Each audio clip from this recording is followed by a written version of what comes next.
আলহামদুলিল্লাহ, সালাতুসসালামু আলা রাসূলিল্লাহ, আম্মা বাদ।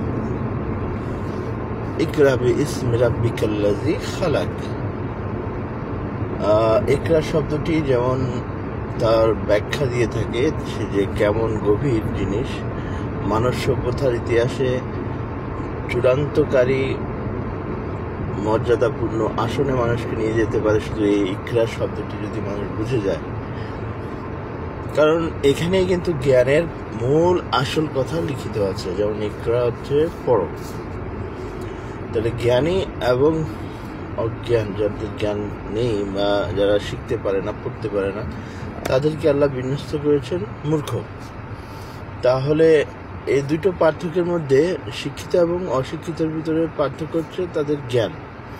যার যত জ্ঞান কম তাকে তত বেশি মূর্খ বলা হবে, আর যার যত জ্ঞান বেশি তাকে তত বেশি শিক্ষিত বলা হবে। এখন এই শিক্ষার ভিতরে কিন্তু দুটো পার্থক্য আছে, সৎ শিক্ষা ও অসৎ শিক্ষা। যেমন ভালো শিক্ষা মানুষকে ভালো কাজের দিকে ধাবিত করে, আর খারাপ শিক্ষা মানুষকে খারাপ কাজের দিকে ধাবিত করে। তাহলে ভালো কাজ সহজেই তাকে জান্নাতের দিকে নিয়ে যায়, আর বাতিল কাজ তাকে জাহান্নামের দিকে নিয়ে যায়।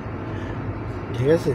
তো এই শিক্ষার অভাবে যারা দুনিয়াতে ঘোরাফেরা করছে তারা কিন্তু তর্ক বিতর্ক লিপ্ত থাকে। আবার বাতিল শিক্ষায় যারা শিক্ষিত তারাও কিন্তু অজস্র তর্ক বিতর্কে নিজের জ্ঞানকে প্রসার করার জন্য এমনকি নিজের জ্ঞানকে উপরে রাখার জন্য তারা লড়তেই থাকে মানুষের সাথে।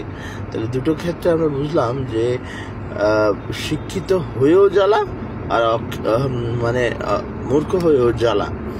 কিন্তু সুশিক্ষিত যদি হওয়া যায়, সুশিক্ষিত মানে কি, কোরআনের আলোতে যদি আলোকিত করা যায় আর সেই আলোককেই যদি জীবনকে নির্ধারণ করা যায়, তাহলে সেই প্রকৃত শিক্ষিত। যেমন নবী মুহাম্মদ সাল্লাল্লাহু আলাইহি ওয়াসাল্লাম আশারা মুবাশশির, যারা 10 জন সাহাবী যাদের নাম নিলেই না এমন সাহাবীরা যেমন জান্নাতের দুনিয়াতেই তারা সার্টিফিকেট পেয়ে গেছেন, সেই সমস্ত সাহাবীদের কথা বললেও তো আপনি ইতিহাস পড়ে দেখলেই বুঝবেন যে তাদের জীবনের চরিত্র কেমন ছিল, নবী আম্বিয়াদের চরিত্র কেমন ছিল। তাহলে আমরা একটা জিনিস পরিষ্কার হয়ে গেলাম যে শিক্ষার বিকল্প নেই, আর সেটা অবশ্যই সুশিক্ষিত হতে হবে। আর সেটা কি? কোরআনের আলোকে মদিনাতে যে শিক্ষা রাসূল সাল্লাল্লাহু আলাইহি ওয়াসাল্লাম দিয়েছেন।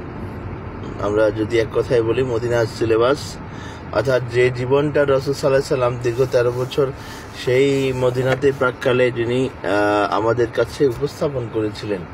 তো 23টি বছর যখন আমরা পেয়েছি কোরআনের আলোকে, সেই শিক্ষাকে আমাদের জীবনে প্রতিফলন করার জন্য বাস্তবমুখী প্র্যাকটিক্যাল যে পরীক্ষাগুলো এবং কি শিক্ষা দিয়েছিলেন আমাদেরকে আমাদের জীবন পরিচালনার জন্য, জীবনকে সহজ সরল করার জন্য, সেটাই হচ্ছে সেই মদিনার শিক্ষা। আর এই মদিনার শিক্ষাকে বাস্তবায়ন করার জন্যই যুগে যুগে সাহাবীদের কর্মতৎপরতা ছিল।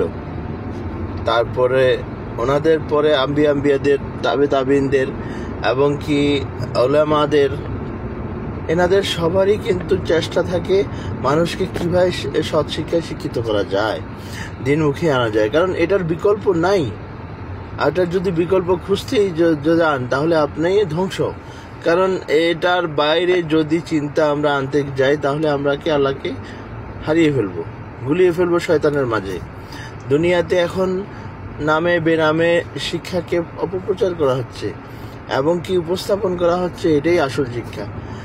এখন পরিশেষে যদি একটা কথা বলতে যাই, শিক্ষার জন্য একটা উপস্থাপন করা হচ্ছে এমন একটা শিক্ষা ব্যবস্থা, এমন একটি জীবনধারা যেটি শয়তান দ্বারা পরিচালিত এবং শয়তান দ্বারাই কিন্তু সেটি সাব্যস্ত করে রাখা হয়েছে। সেক্ষেত্রে মানুষকে আপনি যে দ্বার প্রান্তে নিয়ে যাবেন সঠিক শিক্ষাটি দেওয়ার জন্য একটি উপযুক্ত মিডিয়ার প্রয়োজন। কারণ রাসূল সাল্লাল্লাহু আলাইহি ওয়াসাল্লাম বলেছেন, বাল্লিগ ওয়ান্নি ওয়ালাহু আয়া, বাল্লিগ, প্রচার করো। সুবহানাল্লাহ।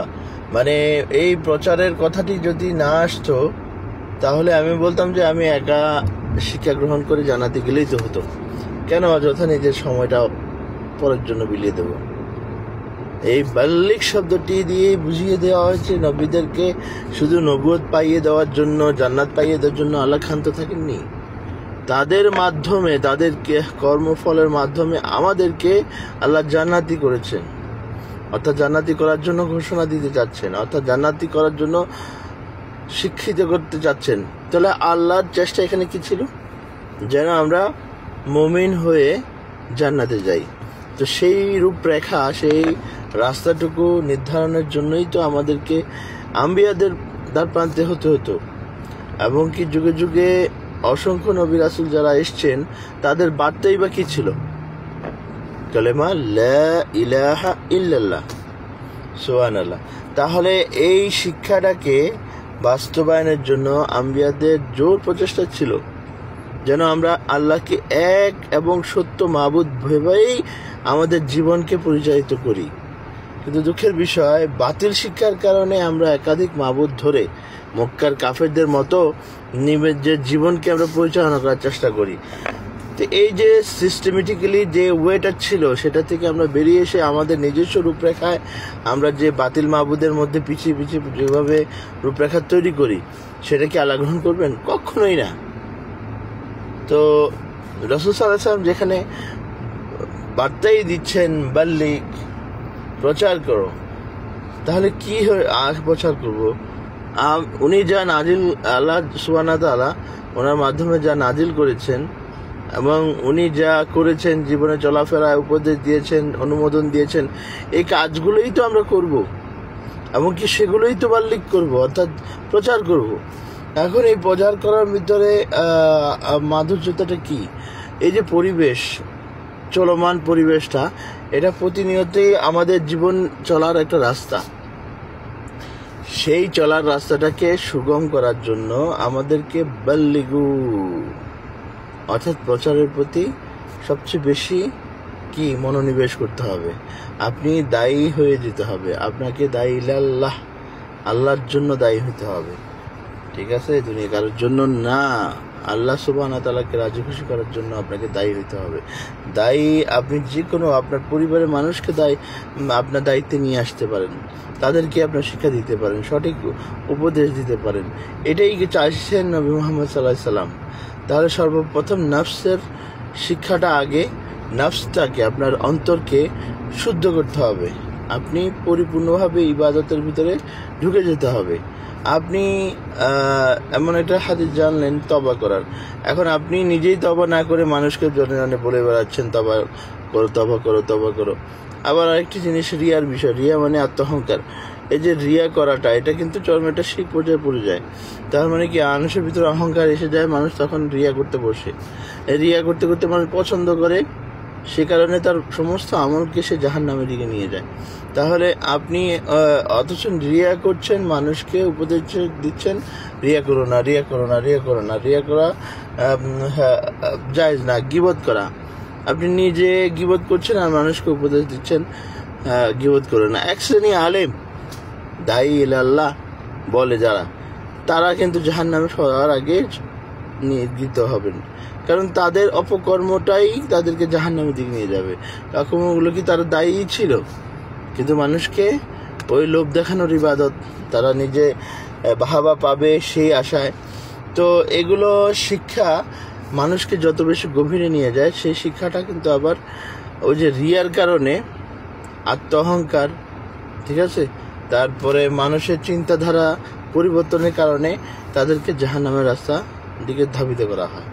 তো মানুষ যখন তার চাহিদার অনুপাতে কাজ করে এবং সেটা যদি তার কর্মফলের মধ্যে ব্যত্যয় ঘটে, তখনই সেই ইবাদতটা আল্লাহর কাছে গ্রহণযোগ্যতা পায়।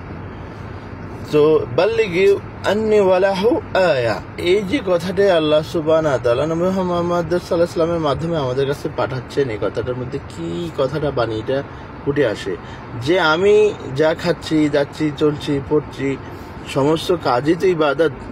এই ইবাদতগুলোকে ইবাদতমুখী করার জন্য, অর্থাৎ আল্লাহর কাছে গ্রহণযোগ্যতা পাওয়ার জন্য যে রাস্তার প্রয়োজন, অর্থাৎ ইহদিনাস সিরাতাল মুস্তাকিম, সেই রাস্তাটুকু যদি আমরা এঁকে ফেলতে পারি, চক করে ফেলতে পারি, জীবন ধারায় যদি এনে ফেলতে পারি, সেটাই কিন্তু আমাদের জান্নাতের রাস্তা হয়ে যাবে। আর সেটা একমাত্র নবী মুহাম্মদ সাল্লাল্লাহু আলাইহি সাল্লামের রাস্তা। আসুন আল কাফি টিভিকে আমরা সাবস্ক্রাইব করি, জানার চেষ্টা করি, শেখার চেষ্টা করি, মানুষের কাছে প্রচার চেষ্টা করি। সালামু আলাইকুম।